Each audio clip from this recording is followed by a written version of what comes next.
Et salut tout le monde, c'est LMNatsu et aujourd'hui on se retrouve pour une petite vidéo. Comme d'habitude, petite présentation d'un deck rétro et aujourd'hui on va présenter le deck de Umbra et Loomis.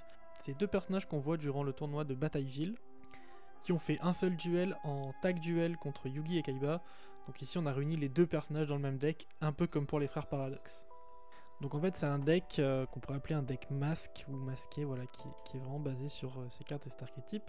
Donc il joue la bête masquée, donc la rituelle. Vous verrez que c'est important d'avoir, qu'il y ait une rituelle dans le deck parce que du coup on s'en est un peu inspiré pour compléter le deck. Parce que comme d'habitude il y a certaines cartes, les personnages ne jouaient pas 40 cartes différentes dans l'animé. Desgradius, la bête masquée, donc qui s'invoque en sacrifiant Grand Ancien Tiki ou la bête aux 4 visages. Donc un peu plus tard qui sont dans le deck. Ça c'est un petit peu les deux boss monsters du deck. La bête de Taloir. Donc je ne saurais plus vous dire quelle carte était jouée par lequel des deux, mais ça a été joué par les personnages. Et du coup, je me suis permis de mettre le retrain de la bête de Taloir dans le deck. Donc ça c'est une nouvelle carte qui vient de sortir, qui est un petit peu la même carte en version plus récente.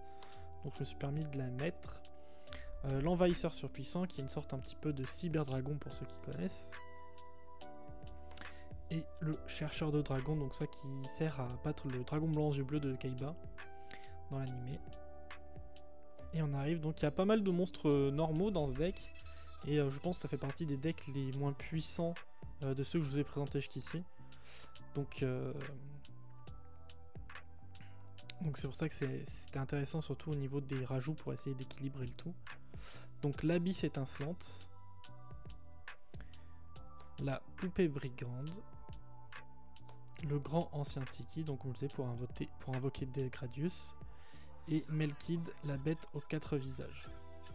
Donc ensuite on va arriver sur des monstres qui sont des rajouts qui n'ont pas forcément été joués par les personnages. Donc New Doria, ça a été joué par les personnages, mais on arrive ensuite. L'idée c'était de mettre des cartes qui soit combo bien avec le deck, soit ont été jouées par d'autres personnages qui sont aussi des pilleurs de l'ombre.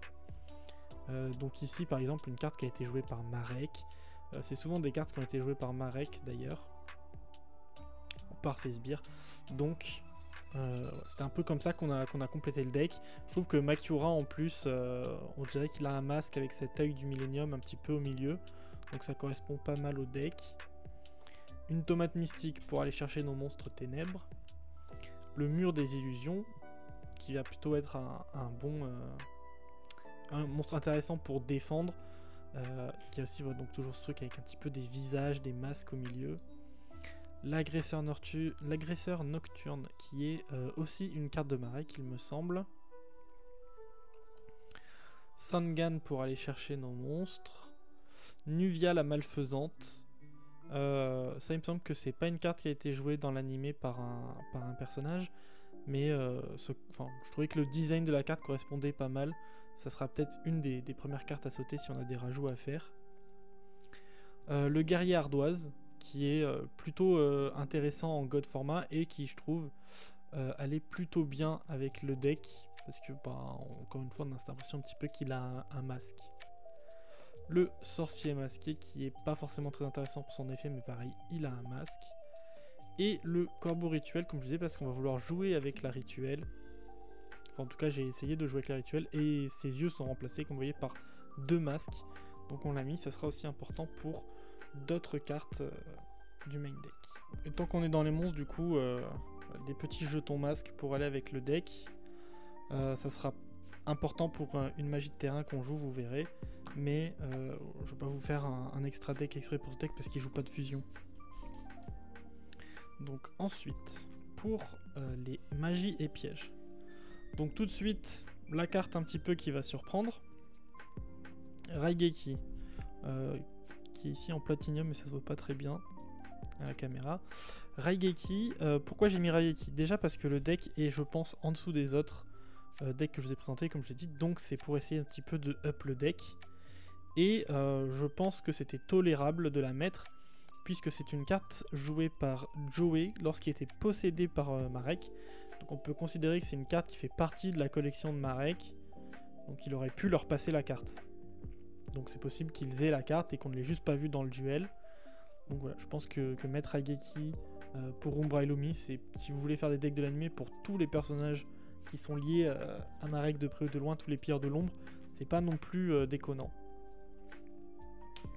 Comme d'habitude, dans nos cartes un petit peu génériques en magie piège qu'on va mettre au début, le violent orage, parce que le but c'est quand même de faire des duels avec ces decks, donc que ce soit un petit peu rejouable, que ce soit amusant, et qu'on puisse remonter des boards. Donc un violent orage, un pot de cupidité et un monster reborn.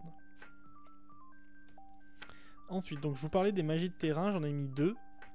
Les personnages ne jouent pas de magie de terrain dans l'animé, mais je trouvais ça quand même intéressant. Yami, parce que ça va augmenter l'attaque de nos magiciens et de nos démons. On joue beaucoup de démons. Et comme vous avez pu voir dans d'autres decks, par exemple le deck de Pegasus. Et j'aime bien mettre la magie Yami quand ça correspond un petit peu quand même au deck, et que ce soit des personnages qui ont fait des duels de l'ombre.